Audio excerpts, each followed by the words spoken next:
নমস্কাৰ, মই আচাৰ্য বিনয় কাশ্যপ। আজি আৰু এটা নতুন টপিক লৈ আহিছোঁ যে চন্দ্ৰ দেৱতা যদি লগ্নৰ পৰা 4th হাউচত ভ্ৰমণ কৰি থাকে তেনেহ'লে কেনেকুৱা ধৰণৰ পৰিণাম জাতক বা জাতিকাই পায়। আমাৰ টপিকটো কি হ'ব যে transit of moon. Transit of moon. Moon ক'ত থাকিব? মুন থাকিব 4th হাউচত। Moon in 4th house.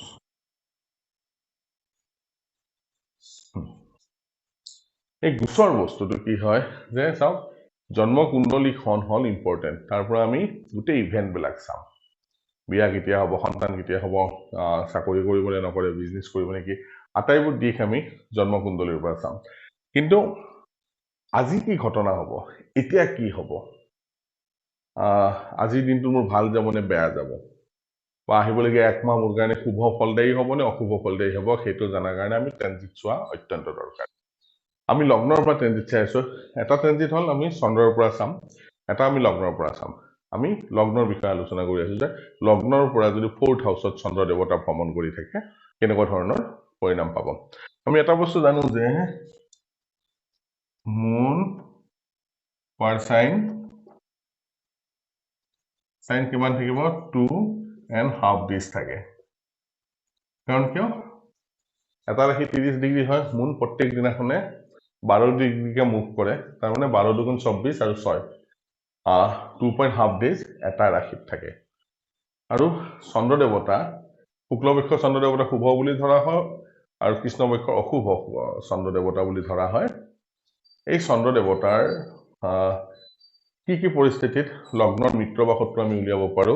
যদি চন্দ্ৰ দেৱতা 1, 5, 9, 4, 10 ভাৱৰ অধিপতি হয়, উচ্চ হয় আৰু শুভ গ্ৰহৰ লগত যদি জুতি বান্ধি থাকে,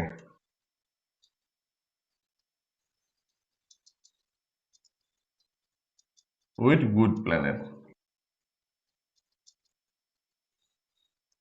যদি জুতি বান্ধি থাকে চন্দ্ৰ দেৱতা, ইয়াতে শুভ বুলি আমি ধৰো। অশুভ কেতিয়া হ'ব? যেতিয়া 6, 8, 12 ভাৱৰ অধিপতি হয়, ডেবিলিটেড হয়, বা কনজাংশন উইথ ইভিল প্লেনেট।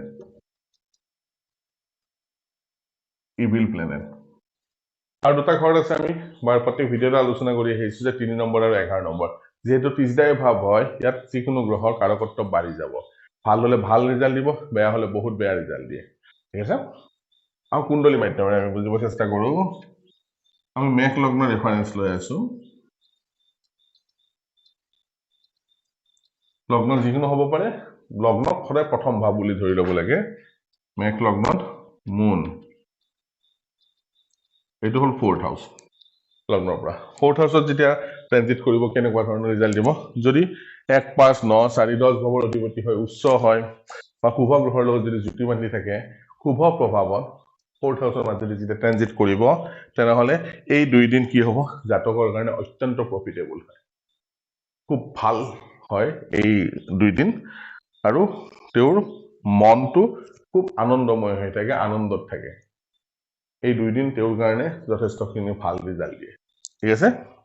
কি হ'ব? প্ৰফিটেবল। যদি ঘৰ মাটি বাৰী আদি কিনা হয় তেনেহ'লে এই 2 দিন তেওঁৰ কাৰণে যথেষ্ট প্ৰফিটেবল হ'ব। গাড়ী মটৰৰ কাৰণে, মাকৰ স্বাস্থ্যৰ কাৰণে, যিবোৰ কাৰকত্ব 4th হাউচ ৰিলেটেড আছে, সকলো ক্ষেত্ৰতে জাতক বা জাতিকাৰ কাৰণে শুভ ফলদায়ী হয়, যিহেতু মনো লগতে প্ৰফুল্ল হৈ থাকে। ঠিক ইয়াৰ উল্টা যদি হয়, চন্দ্ৰ দেৱতা যদি 6, 8, 12 অধিপতি হয়, নিজ হয়, অশুভ গ্ৰহৰ লগত যদি জুতি বান্ধি থাকে আৰু লগ্নৰ পৰা 4th হাউচত যদি ভ্ৰমণ কৰে, তেনেহ'লে মানসিক অশান্তিত ভোগে তেনে জাতক বা জাতিকা। যথেষ্টখিনি মানসিক অশান্তি হয় আৰু শাৰীৰিকভাৱে ভুগিবলগীয়া হয়। বেমাৰ আজাৰো হ'ব পাৰে বা অন্য কোনো কষ্টৰো শাৰীৰিকভাৱে ভোগাৰ সম্ভাৱনা বহুত বেছি বাঢ়ি যায় যদি চন্দ্ৰ দেৱতা নিগেটিভ প্ৰভাৱ লয় 4th হাউচত লগ্নৰ পৰা ভ্ৰমণ কৰি থাকে। ঠিক আছে? তো এই সৰু সৰু বস্তুবিলাক আমাৰ জনা দৰকাৰ। তেতিয়া কি হয়? আমি নিজৰ আহিবলগীয়া দিনবোৰ কেনেকুৱা হ'ব আমি নিজে ক্যালকুলেশন কৰি ল'ব পাৰিম যদি বেয়া হয় তাৰ ৰিমেডি কৰি আমি ঠিক কৰি ল'ব পাৰিম আশা কৰো এই সৰু সৰু ভিডিঅ'বোৰ অলপ হ'লেও ইনফৰমেটিভ হ'ব এষ্ট্ৰলজি বুজাত আপোনালোকক অলপ হ'লেও সহায় কৰিব এনেকুৱা সৰু সৰু ভিডিঅ' আগলৈও আনি থাকিম যদি মোৰ ভিডিঅ' চাই ভাল লাগে তেনেহ'লে লাইক কৰিব শ্বেয়াৰ কৰিব আৰু সাবস্ক্ৰাইব কৰিব নাপাহৰিব ধন্যবাদ